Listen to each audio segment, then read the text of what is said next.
Hey guys, welcome to Cricket Fanatics Magazine, and this is your daily show. I'm your host Khalid Mohidin, and this is the show where we talk about all the major talking points in South African cricket. Now, I'm going to bring on a special friend today to talk about the topic, but before we get going, to the guys that haven't subscribed, I've seen that like 45% of you are not subscribed that are watching the channel. So please, guys, subscribe, click that notification bell for all future videos. I thought we'll have an interesting talk today, because seeing that the ODI series has been cancelled and England are flying back on Thursday, the next focus for the Proteas will be the test side. Now, there's going to be some interesting points that we're going to raise because we're going to have to think, are we going to go ahead with thinking about the next test championship, or do we still have our mind set currently on winning every game that we play? Now, obviously, you know my point of view, and you know that I'm all for giving youngsters an opportunity. So that's why I thought it would be the perfect time to talk about this particular topic. Who are some of the guys in domestic cricket that deserve a chance at Test cricket? And of course, the series against Sri Lanka, when it does happen at the end of the year, cross fingers, everything can be sorted with regards to COVID-19, etc., and the bio bubbles.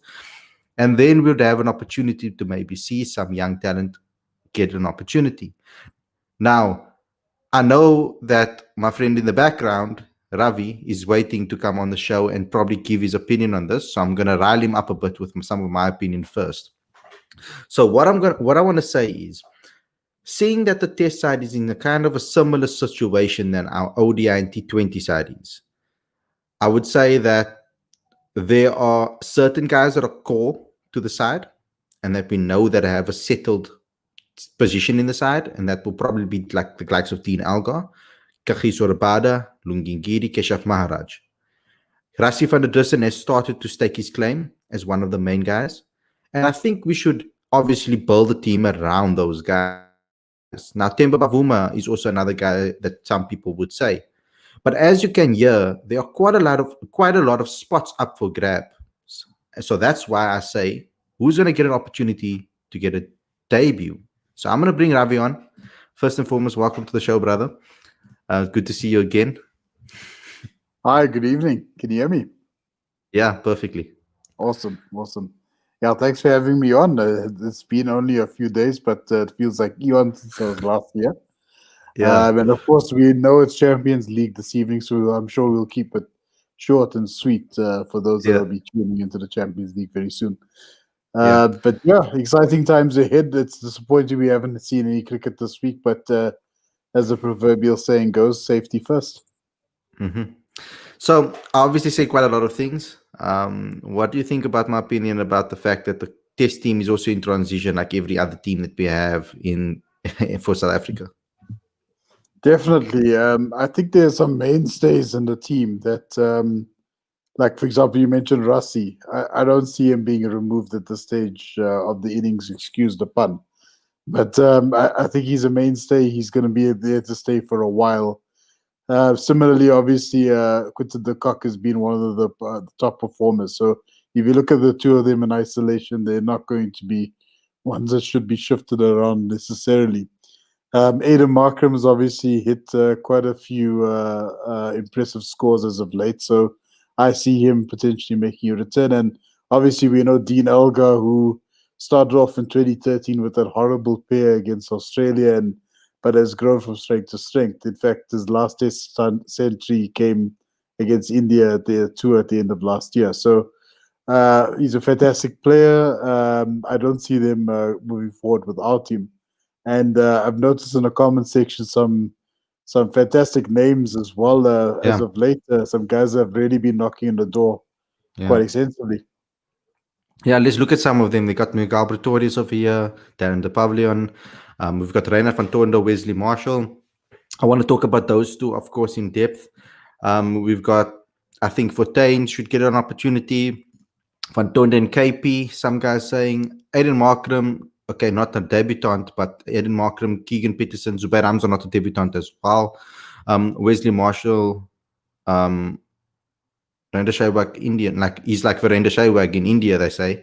And also give Ravi a go in the test side. What can we lose? That's another option. So a bad I panda. have to say, I play the on drive quite well. And they say if you master the on drive, you mastered batting. I don't know how true that is, but I played quite well. That's Yeah. my only claim to fame, unfortunately. Yeah, so we're going to have those debates consistently because when you're looking at the test side, because of all the guys retiring, we're in a similar situation that we are in the ODI setup. And I think we actually are in the same boat in T20s. It's just that we've seen that Boucher has stuck to his experienced guys, giving them opportunities instead of trying to try these youngsters. So let's talk about some of our candidates, some of them that have been named already. Like, for example, Zubair Hamza, I think that they should give him an extended run. That's my personal point of view. I think that it's a bit unfair to judge him just based on England alone. I think he did excellently again in India, and I think he did excellently against Pakistan. So I think that he should get a kind of an extended run at that number 3 position. Back him and show that you believe in his ability. The competition with regards to the number 3 position is ridiculous in the Significant. country. And that's the thing that's going to be the tricky part because we've got Wesley Marshall that people have mentioned. He's a number 3 batsman. We've got Reiner van Tonder. We've got Keegan Peterson. You've got so many other the number 3s that are going to put up their hand in the country. So what is your thoughts on that number 3 position? Who do you think deserves the spot more between them? No, that's a fantastic question. So, to be honest with you, I think number 3 and number 4 are both very shaky at the moment, in the test team, particularly. Let's just presume that Rassi will take the mantle of number 5, and that's his position for life. And then obviously we'll worry about the lower order at the later stage this evening. But coming back to 3 and 4, I think they are potentially up for grabs. 3 especially. We tried Zubair 3, didn't quite pan out, but you've got individuals, as you've said, that are performing quite well. My money is on Reiner van Tonder to make his debut at 3. I mean, at some point we will be talking about 4, and if at some point they decide, you know what, we need to look at the number 4 position as well, Marcus Ackerman will be the next guy to slot in. So if you want me to put money on guys that'll be making it at the end of this year, Reiner van Tonder as a first up, and followed by Marcus Ackerman as a close second. Marcus has been knocking on the door for the last 5 years. I don't see any reason why they can't proceed with him. Mm-hmm. Another spot, I think, that besides the number 3 position, there's a lot of competition for that opening spot. There's Eddie Moore, there's Grant Rudolphson, there's Peter Malan, there's obviously Aiden Markram. He's the first one that pops to everybody's mind. Right. There's someone that I think has done his dues. Obviously, he's played his part. Obviously, at the Dolphins, Cyril Irvia. Someone that has put in the yards for a long time at the Dolphins, also batting beautifully. Another guy that stands out to me is Dom Hendricks. We've seen how he's performed this season. He's been consistent over the last couple of years as well. So it's another guy that you should be thrown into the mix. Look at all the talent we are mentioning over here. And I think all of these talents. Yeah. See, in fact, this morning when I pinged you about the 3-day competition, that's the first time I actually met Dom Hendricks. And that same match, he actually belted a 180 at the Wanderers. And I said, this guy is an incredible player. You're seeing it like a beach ball on the day. So I fully agree. I think he's also a guy that we've missed out on discussing quite extensively. Yeah, and I think that's another opportunity there for someone to put up there. And I think Rassi's kind of cemented his spot at that number 4 position until they find a young, exciting batsman that can take that position. The number 5 position is also, but the number 5 position as well. The number 5 position as well is up for grabs, I feel, there too, because I mean a lot of people are talking about Temba Bavuma maybe. Where does he stand within the side? Has he cemented his spot over there in the number 5 position? We have wait, I have to say this, Ravi. Sorry, not this one. Abai said, Ravi, no fouls. We'll be playing in the 3-day competition. Watch out. You'll be will go back to New Zealand if we don't watch out. You'll be back and be like, nah, I'm gonna take another shot on this. Yeah, so the number 5 position is also quite an interesting one. Yes. How are they gonna go with it? But I think Timber Bavuma has shown that that's his best position. I think that in the middle, at the end of the order, coming at the end to take the team out of trouble, he always Mm. buckles down with went to the cock at number 6. You know what my thoughts are? I think Calvarena has been excellent for the Cobras in the last 3 seasons. He He went has. from being domestic newcomer of the year 3 years ago, and he just continued to perform. And my opinion was always that Quinton de Kock should maybe drop the gloves at this level. I think that he should bat at 4. I know Yes. a lot of people don't like that opinion, but I think that he needs to become up. He is our best batsman. And the Mm. only way he's going to be able to reach his potential is he has more opportunities to be able to convert his half centuries to centuries and Yeah. centuries into big centuries. I want to see him score 200s. I don't want to see him just score Yeah. 105, 109 year. Well, I mean, I spoke to Shay from the Uneven Bounce about this a number of times, and his response to me Mm. was when I said something similar to what you said now about shifting Quinton up the order. He says the English opposition are going to look at him like food, like a steak and kidney pie. They're going to get him out early, which is understandable to think so, because Quinton's merits thus far has come in at 7, score big, or just help the tail secure a sufficient lead. Um, I would agree. I think he needs to go up the order. I wouldn't go as far as to say he should come in at 4. Definitely number 5, number 6 potentially, and giving Kyle Verena the gloves. The Yeah. thing is, Quinton is an exceptional wicketkeeper as well, one of the best we've had in some time. So you actually lose out on one of the best in the position. No, you But don't. So I that's my opinion. That no, you don't. People don't know what Calvarain's ability is as wicketkeeper. The boy no, he's incredible. is He's an incredible. incredible That's wicketkeeper. I mean, I've spoken to coaches about his technique and the way he is behind the stumps. Something very interesting about Calvaraina.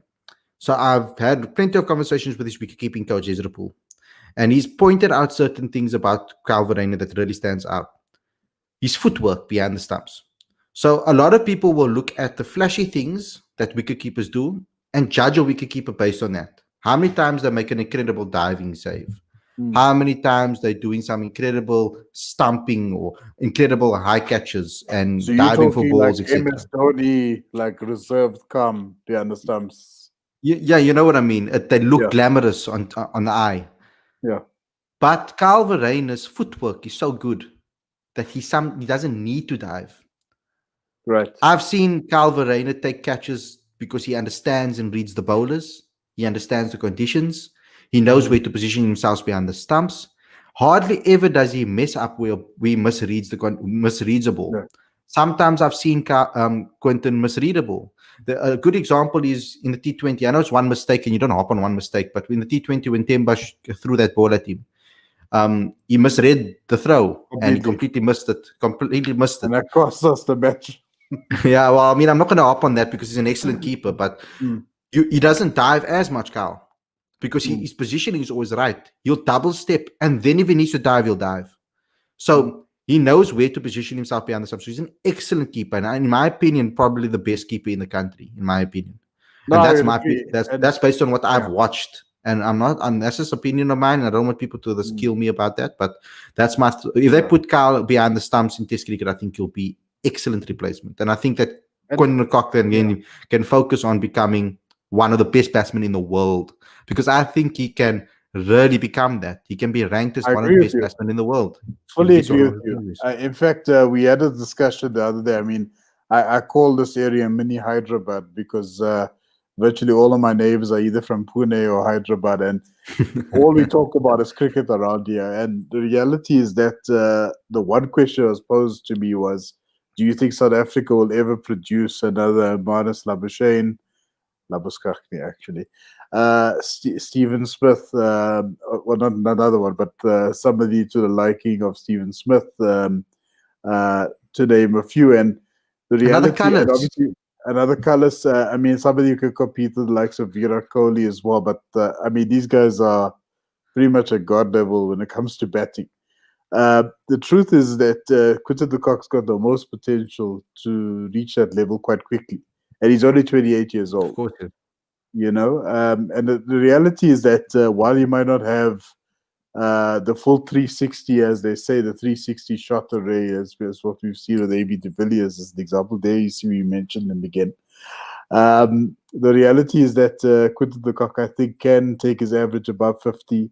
He's capable of competing with the likes of the new upstarts, the guys that are scoring goals for India and Australia. And that's the only way we'll become a competitive team again, is if you have guys that are capable taking the attack on and building a solid total. They need to look beyond just the stats, and they need to look beyond just ability. They need to look into the mental side Conversion of the rates. game as well. Yeah, and also the mental side of the game, because Calvarena has shown, so has Zubair Ramza, the mental ability to dig their teams out of trouble. So, especially when in the case of the Cobras, there's been so many times that Calvarena, and not only for the Cobras, I'm talking about the Cobras, I'm talking about for Paul Rocks, talking about for the Blitz when he played at the Blitz first. He digs his team out of trouble. When they fall down, he comes into the crease and he completely puts them in a winning position. And he does it on a regular basis. It's not once or twice that he does that. And he's the type of guy that performs under pressure, and he loves performing under pressure. And that is also something that people need to look at. How do you perform when you're under pressure? Now, use another example, Reinhard van Tonder. The biggest pressure that any young batsman faces in domestic cricket, especially four-day cricket, is to repeat their first season that they had a success. Absolutely. So if you look at any of the top young batsmen in the country, they'll have an amazing first season, and in the second season they struggle. We saw Keegan Peterson. Obviously, it wasn't his first season, but he had an incredible season 2 seasons ago. And in the following season, he struggled. He struggled to find runs. And then this season again, as well. Same situation. Reinhard van Tonder, right, in his first season for the Knights, was batted out of position as an opener in South African conditions where seamers dominate, opening bowlers dominate in South African conditions. He bats at number 1 when he's a number 3, right? He performs well. He scores almost 800 runs, I think it was. And then in the second season, he's mimicking it right now. He's doing an incredible job at the moment. The guy scored runs in every single game almost. It's incredible. It's incredible the way that boy plays under pressure. And that's an amazing pressure, because everybody was asking, can Reina do it again? Can Reina do it again? Well, that's the thing. And I think he's more than capable. As I said, and I'm putting a little present for you in a little internal chat there, the internal Cricket Fanatics chat line. Only 2 people have access to it in the whole world. That's how secretive it is. But basically, there's 2 people we mentioned, is Van Tonder and Ackerman. They're the 2 batsmen I think that are really knocking the door the hardest. I know that people are saying Keegan Peterson, and then somebody threw in Wesley Marshall there as well. I think in reality, we're looking at year on year. We're looking at the consistency at that level. And I know that there's going to be another roaring debate about we can't really count the season either because of what the pandemic has done. But the truth is that while we are spoiled for choice, we need to refine it to only a few. I'll stand by this. The asterisks, the demarcated spots are the number 3 and number 4 spots at the moment. That's where we've lost out our advantages, and we need to capitalize. We spoke a lot about batting. Let's talk about bowlers. Yeah, so this is another position I want to talk about, and that's the number 7 position, all-rounders. I think that's where we're lacking as well. So there's so many key positions, 7 and 8. Okay, I wouldn't say 8 so much maybe, but more 7. I think we're looking for a dominant number 7 that can either bat and bowl really well or can bowl and bat really well. So it's like either bowling all-rounder that can really hold his bat. So if I'm looking at the guys that are available as bowling all-rounders, I'll look at Michael Pretorius. I look at Delano Potgieter. I think about Vian Mulder, but Vian Mulder is more of a batsman because he bats up the order. He does bat up the order. He can bat up the order. I'm looking at a guy like Dayan Khalim, who's more of a bowling batter. Yes, even though his batting is amazing. Corbin Bosch is another opportunity, and I've seen someone Dix over here saying that Corbin Bosch, yes, Marco Jansen, Dwan Jansen. Those are all guys that are putting up their hands at the moment. Definitely. When I look at it, I feel so sorry when I think about it right now. I feel so sorry for a guy like Tian Kukamur. He was in a serious accident recently. and it was really going to be one of his seasons to really put up his hand in the 3-day competitions, etc., to show what he has, what is how good he is. It's a pity that he's been in a serious accident, and you'll obviously see that on his social media platforms. But also another guy that I'm really feel sorry for is Jason Smith, because Jason Yeah. Smith obviously also hurting himself and missed the majority of the season. It's a pity because we're looking for that number 7 position. We've got a guy like George Linder that can spin the ball and bat. We've got a guy like Vian Libber that can bat at 3 even and spin. We've got so many Where- options available to Mm. us. But who do we go for? Who's the forerunners in the number 7 position? Let us know in the comments. And Ravi, who are yours? I saw that you popped them up over here in that private message like you said. But I put And it up only on the two screen. people in the whole world have access Yeah. And now everybody that's watching the stream. Right. So these are not number 7s that I popped over to you. So these are Besides David Reinhardt, of course. Reinhardt And and Marcus. Marcus, obviously, they're not number 7s, obviously. But the Let me just guys edit that quickly. the guys that I was thinking. So if we were if the test were to go to head, right? The first guy that comes to mind for me, and again, he's not a debutant, is a guy that's played one test. That's obviously Vian Mulder. Largely because I like what he offers with the bat. His average at first class cricket is something to admire.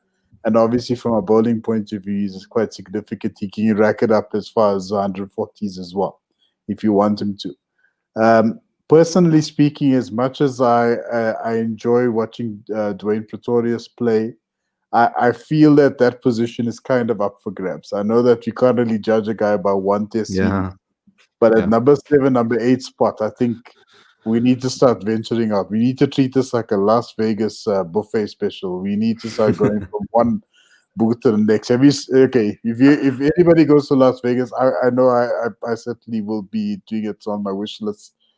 You have to go to a buffet, man. That's the best part of watching the Travel Channel. But we'll talk about that some other time. You know, on this show we talk about a lot of things. Current affairs, politics, and travel, and obviously Netflix. What's on Netflix? But anyways, yeah. But Vian Mulder, for me, I think he's the guy that needs to work his way back in. Obviously, he's a lefty as well, which is great. It gives you the added bit of variety. If Vian is, and again, he's got an asterisk next to his name as far as I'm concerned, because I'm not sure what his injury status is. You probably know better than I do. But if he's back again. He scored a century and a 48, I think, in the last game. Okay, super. So the other guy bowl much, really, the other guy that really caught my eye. But he's not the lefty though. He's the right arm. He's both right. So Mulder. Is he right? Both. Right. Both bowling and batting. Okay. The other guy that caught my attention was Dayan Khalim. And I know that his bowling average isn't the best in terms of first class cricket, understandably.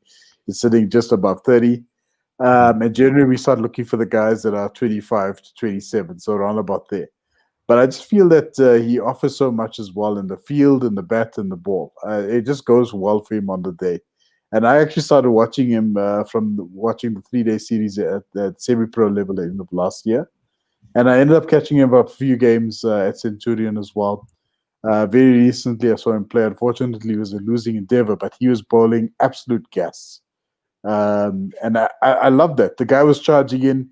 He was making life very difficult for the Warriors batsman on the day. And I just said, no, this guy, he's got a hell of a run up. He's got that almost like a old school Windies flair. He just like runs in, belts and bangs in the ball and makes life very difficult for the batsman. And I like that. I like watching a bit of chin music. I like seeing like the old school aggressive mode that some bowlers take on. And I think he offers so much. I think he's a guy to watch for future generations to come. In fact, I'm actually writing a bit about him at the moment. But that's a discussion for another day. Yeah. No, there's so many people that we can talk about over here. And I think that the number 7 position is up for grabs. I know a lot of people want Chris Morris back. I'm not so sure. But yeah, Michael Pretorius as well. They're doing wonderfully. Like I said, Delano Potgieter as well. Someone that must be mentioned. Obviously, George Linder as a second spinner, especially when we play in Indian conditions and spinning conditions, it will be excellent to have him. He's shown his ability with the bat recently. It's almost like that test debut for him just like gave him this whole lift. Like he's a whole different person, mentality. I think straight after that test debut, he came back and he scored a century for the Cobras. His maiden century for the Cobras. I was there to witness it. Incredible knock with Calvarena. He put on The an amazing 140. partnership. Oh, it was excellent, excellent performance from the guy. So there's also, I see Ashwani saying over here that Rudy second must maybe get an opportunity at the highest level.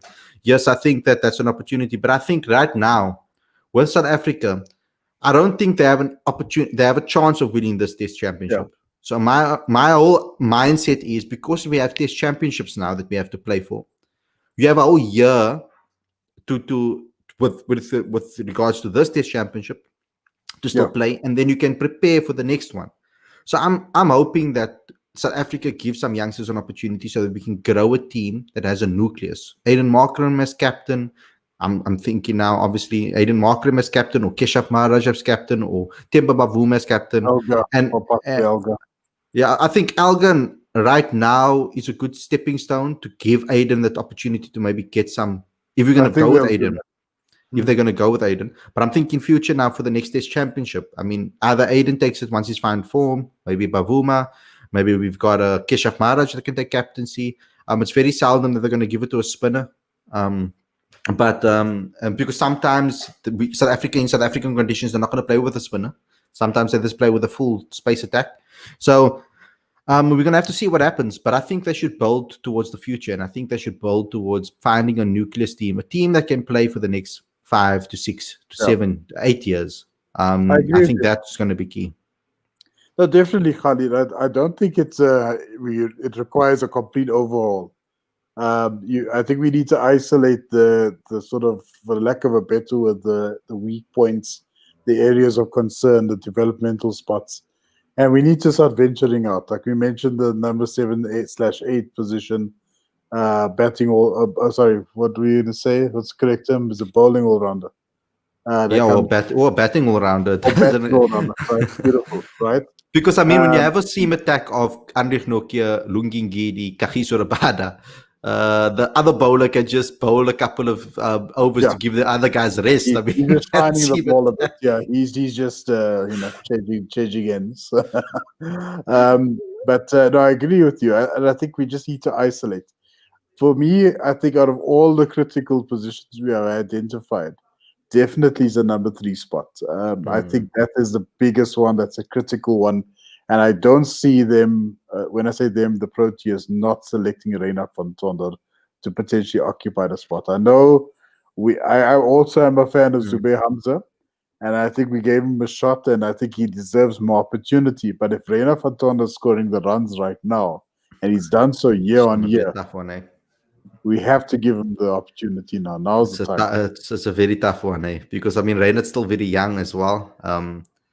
Oh, But it's a so is tough one Zubair. because but Reynard's So is Zubair. They're both young. but he's a bit older. He's a lot older than Reynard at the moment. I think 4 years older than Reynard. So it's quite a difference. But I mean, Reynard is just, if you look at him, the stature of the guy. I mean, I haven't even mentioned a guy like Janeman Malan at the opening position, putting up his hand maybe. I agree. But like there's so much talent.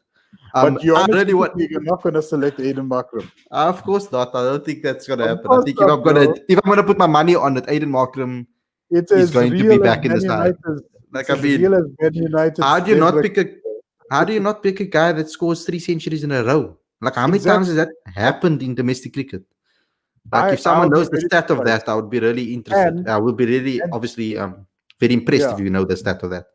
and to add to that, they didn't pick him for the white ball series. Obviously, well, Yeah. we don't really have a white ball series right now, but he wasn't picked for it, and there must have been like this master plan that was worked out on a whiteboard somewhere that Mhm. Ada Markham is supposed to come back for the Red Bull tour. There's no question about it.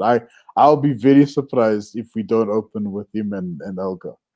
Mm. Yeah. I mean Kirtan says maybe Aiden at number 4. Hey, That's an you interesting want topic as us well you to want talk us to about. stay here till midnight? To talk about that. So that's another option It is a good. It's available. a good pick. It's a good call there as well. I mean, if they ever are looking for someone to be able to do an amazing job at 6, because I think people are so worried about the fact that they say Quinton de Kock is the best in that position, right? Mm. And if they're so scared of that they don't have a guy that can be able to do the role equally as well, you have to look over your shoulder, Calvareno. I'm from a I agree. mentality perspective, from a BMT perspective. If they're scared of doing that, they shouldn't be. They should give Calvareno an opportunity in that number 6 position. Plus, it will be easier for him because I was even saying for a guy like Zubair Hamza, when they saw the pressure was on him, move him down the order, protect him like they did with Ollie Pope, like England Yeah, did with Ollie Pope. If you got a guy like Faf there to be able to solidify that spot for a little bit, just for another year, you can give an opportunity to breed in your number 3 at number 6. Give him an I agree. opportunity to get some confidence at the national level and then move him up when he's ready.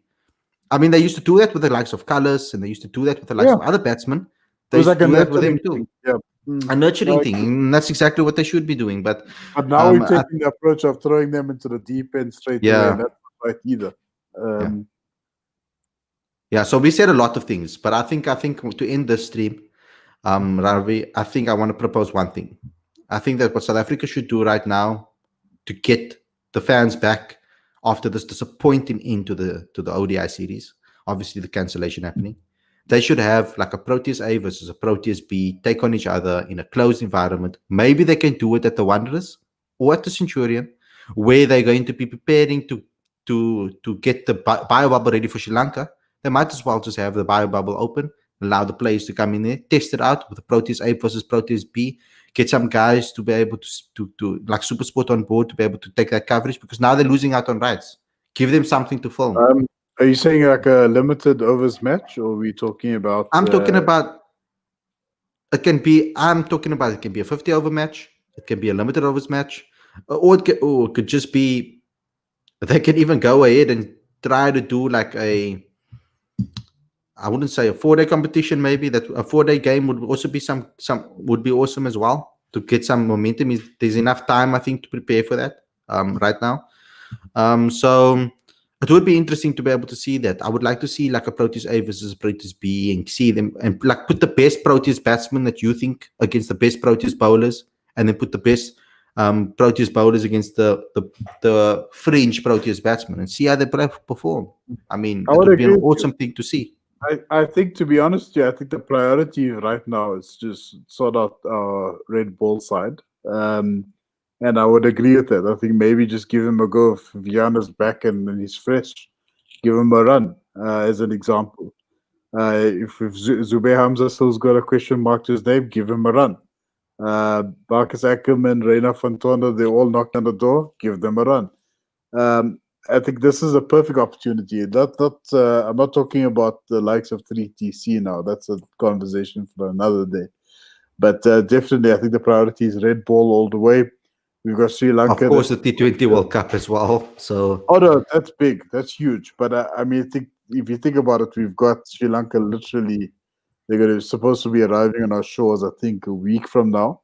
Because I think the procedures that they're supposed to acclimatize to the conditions, sit in the bio bubble for X amount of time until such time they can actually play the game. That's how I understood it, at least. But yeah. I think the priority is get our red ball situation sorted out, especially with those areas of concern. And maybe if it requires a Proteas A versus B side for the 3-day match, call it the President's 11 or whatever you want to call it. Yeah. Something needs to go down. And it doesn't necessarily have to be against the touring party as well. So, Ravi, thanks a lot for coming on the show. Thanks a lot for your comments. I would love you to come on more shows, obviously, now that you have a little bit more free time after your exams. So I'm looking forward to seeing you, obviously, more often on streams, and we'll chat to you again soon. Absolutely. Thanks, everyone. Good night. Cheers. So thanks a lot, guys. Thanks a lot for tuning in. Obviously, all the comments in the comment section, amazing job over here, guys. Thank you for supporting us. Obviously, don't forget to like, comment, share, subscribe. Click that notification bell for all future videos. That share part is so important. Send it to all your friends. Send it to all your family. Let people know. The guys that you know are cricket fanatics and crazy cricket fans, especially for South African cricket. Send this channel to them. Tell them to subscribe. Let's just get to 2,000 subscribers. We're on our way there, guys, and we're really trying hard to get there. We're almost on 1,000 subscribers for the digital magazine, so please subscribe to the magazine. We have an amazing issue available about the winning mentality. The link is on the screen. and in the description. If you guys want to keep up to date with everything regards to cricket, we've got a cricketfanaticsmag.com where we write articles, features, opinions. We've got some exciting news coming up for you soon. And obviously, there's an England series tab, but the England series is over, so we're going to have to take that down. So we'll obviously change it to the Sri Lanka tab when it comes very, very soon. If you guys have a business and you're looking to make sales online, even if your business is offline, there's a free video on this channel to help you out. Thanks so much to everybody for supporting us. Thanks for a lot for watching, and we'll see you guys very, very soon. Take care, everyone.